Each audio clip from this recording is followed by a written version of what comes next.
Okay, Sirobacca National Farm. Okay, fine. Okay.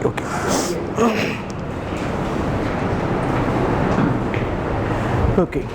Now, word കൂടെ പറഞ്ഞു പോവാം.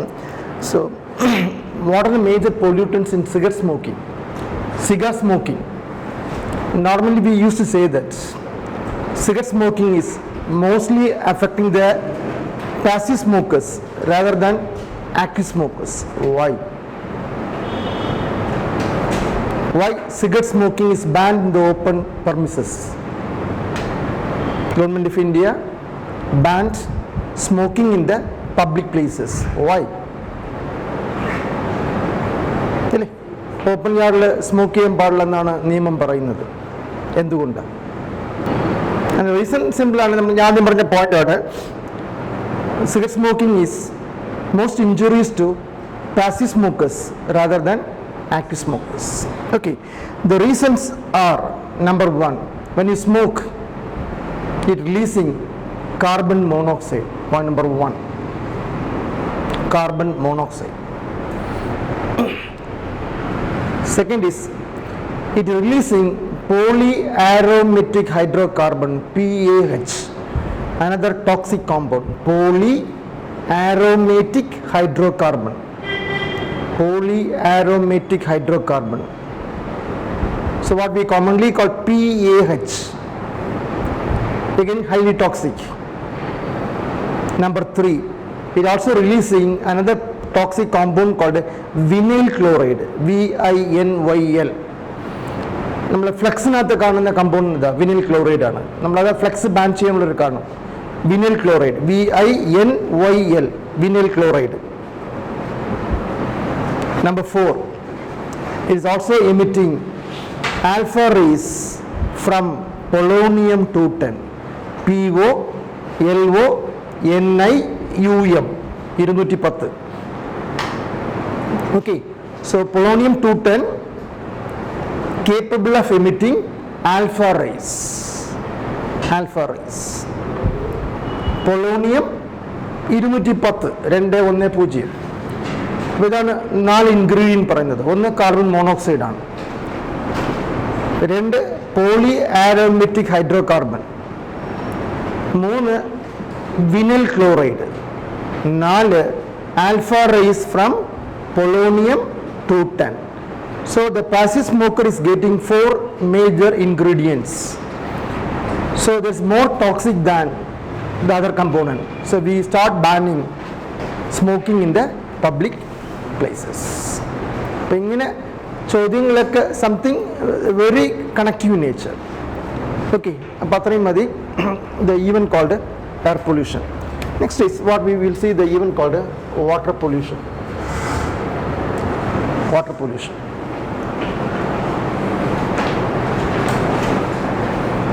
So again, the point number one here is that water is a rare commodity in the sense that 97.3% of water is mostly in the form called salt water. So only 2.7% representing fresh water. So the available fresh water in the earth is 2.7%. ആകെ നമ്മൾ ഭൂമിയിൽ fresh water എന്ന് പറയുന്നത് 2.7% ഉള്ളൂ. Out of that 78% is represented by glaciers, ice cap ആണ്. 22% is represented by the groundwater. So what we commonly call groundwater, it comprising 22%. Okay, then out of the 22%, it is polluted with biotically or abiotically.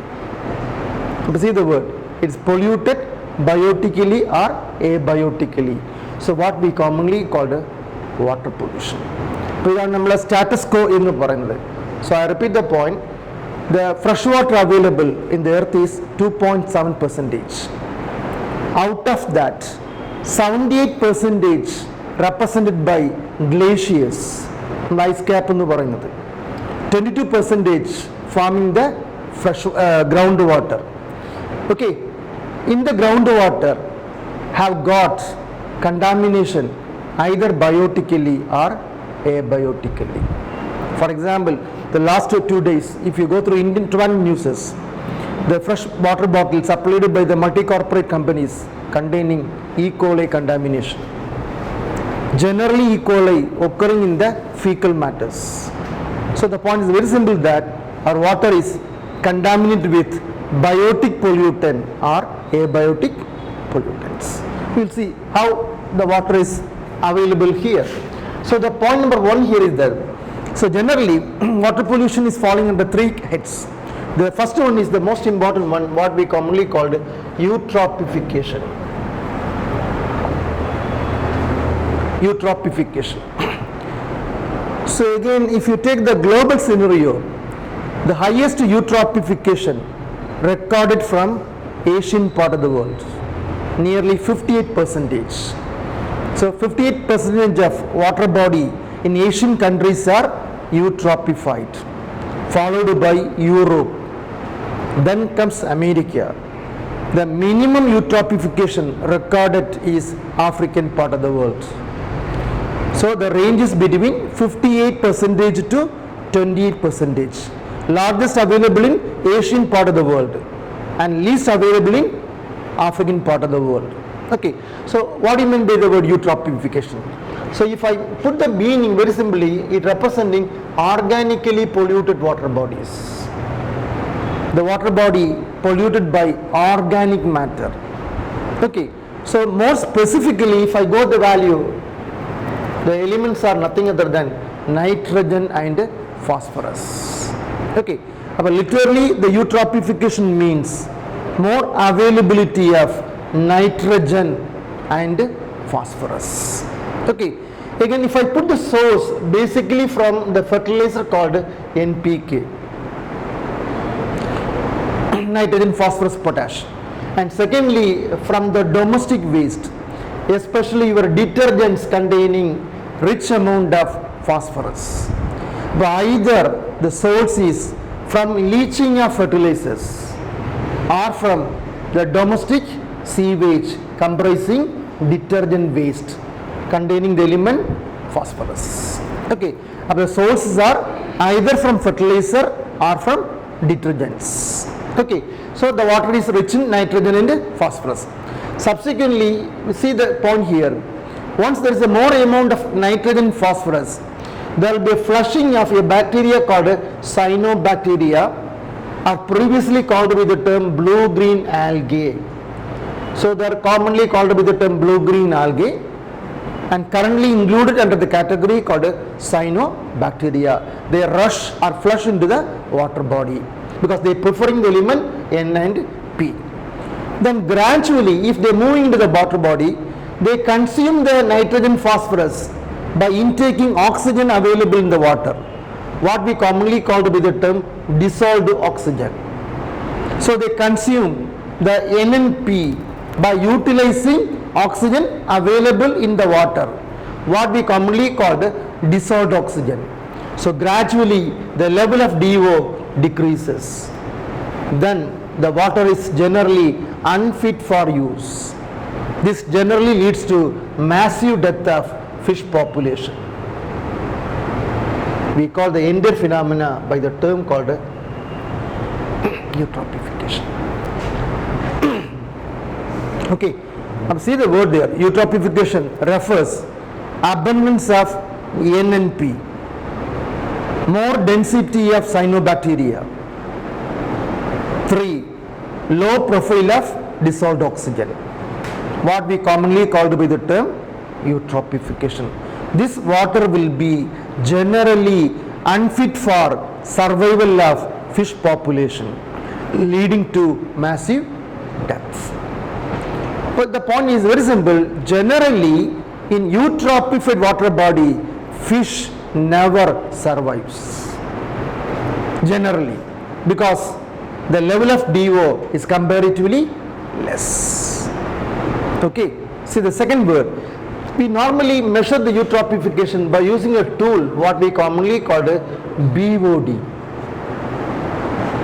Usually eutrophication is measured by or indexed by a tool called by the term BOD, means biological oxygen demand. So we normally referring eutrophication by using the tool called indicator called BOD. When I define the word BOD, means the amount of oxygen consumed by the bacteria to oxidize the N and P is commonly called BOD. The percentage or oxygen used by the bacteria for utilizing nitrogen and phosphorus is commonly called biological oxygen demand. So whenever the water body is more eutrophied, the level of BOD increases or decreases? Whenever the water body is high BOD, which means the eutrophication is high. So the point is, more eutrophication means more the level of BOD. Okay, then if so, what should be the level of BOD for drinking water? Theoretically,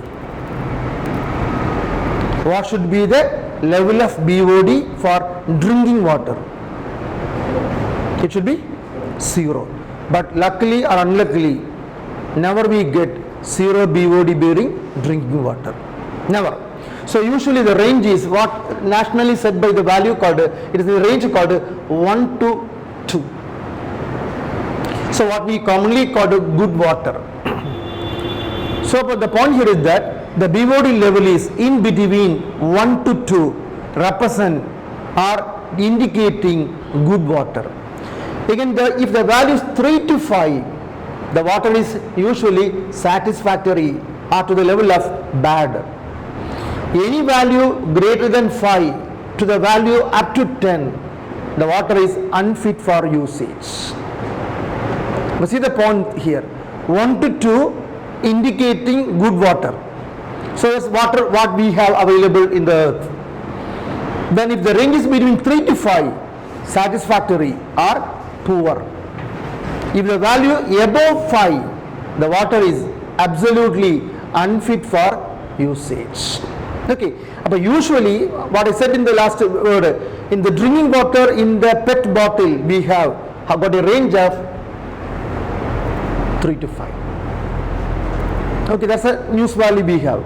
The water supplied in Trivandrum city have got the BOD in the range called 3 to 5.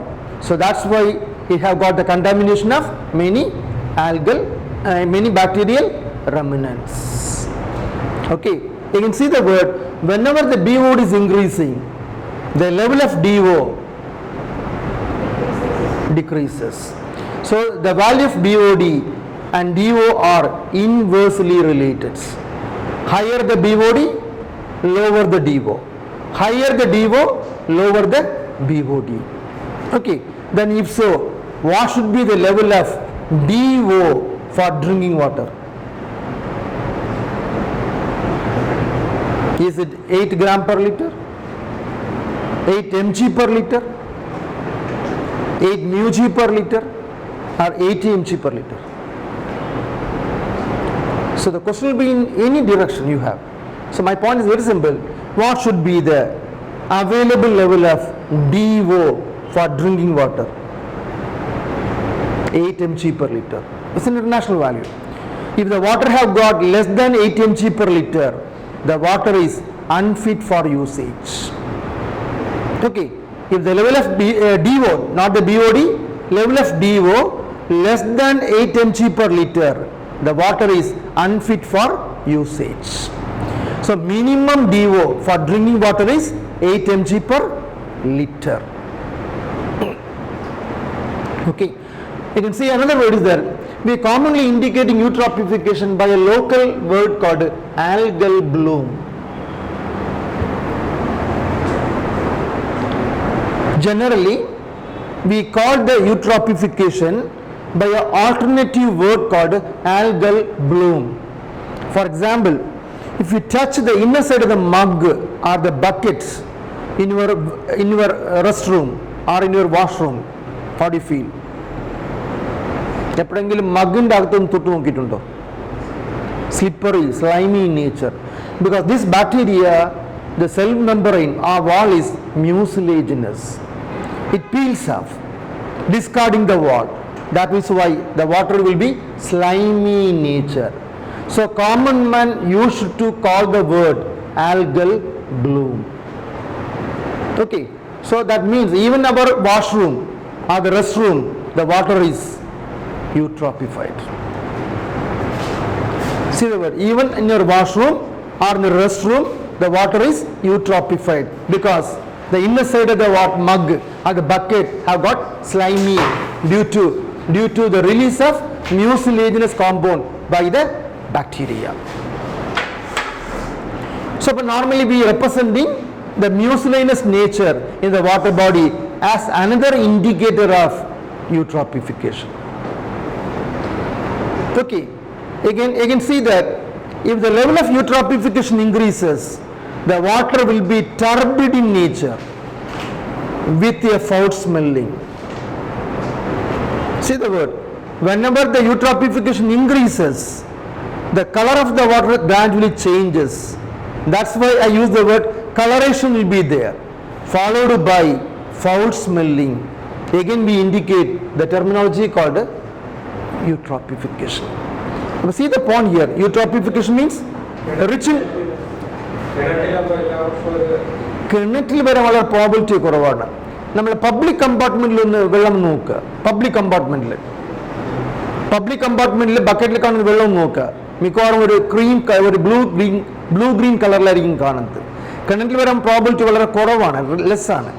But usually it is occurring in the public compartment where more people are moving, there is a chance for eutrophication. അപ്പോൾ എൻ്റെ point ഇത്രയാണ്, eutrophication എന്ന് പറയുമ്പോൾ scientifically rich in NNP, more density of blue-green algae, less availability of DO, high level of BOD, turbid in nature, foul smelling, marginally colored, all this referring the terminology called eutrophication. Similarly, you take the temple pond, most of the temple pond in India are example for eutrophication. You take the example Padmanabhaswamy temple. Why the pond was cleared? Because it's showing high level of the phenomena called eutrophication. That's why I said the word, most of the temple pond across the Indian states are eutrophied. Okay, again there's another possible question is that, is it any methodology available to recover back from eutrophication? Anything possible? Or how we will make the water clearing from eutrophication?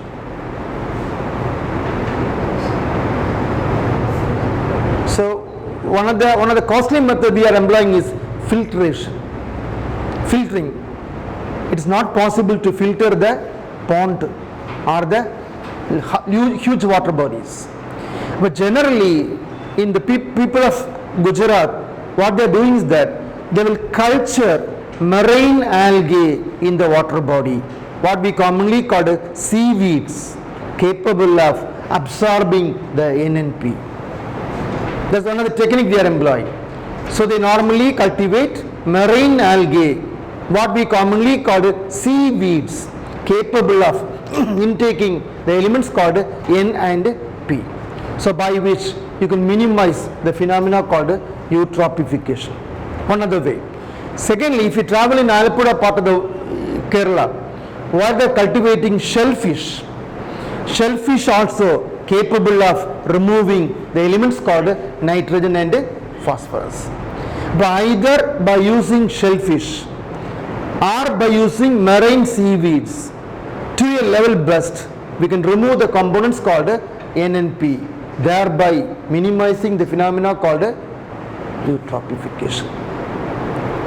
Okay, again, if so, what will be the terminology can be used for fresh water?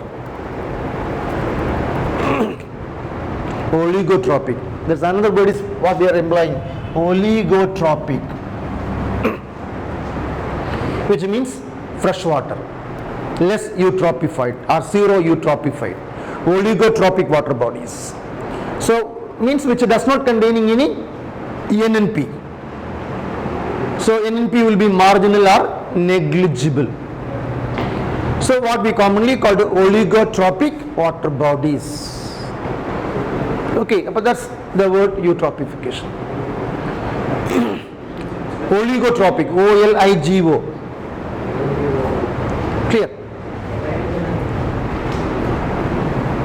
Clear? This again very very possible, because currently across the world this will be the issue.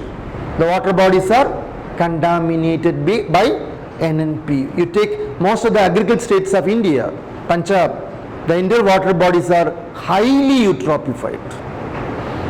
Haryana, same issue across. Now even some of the river in India are get eutrophied, because the fertilizer is leaching into the water body, leading to eutrophication. Okay, clear?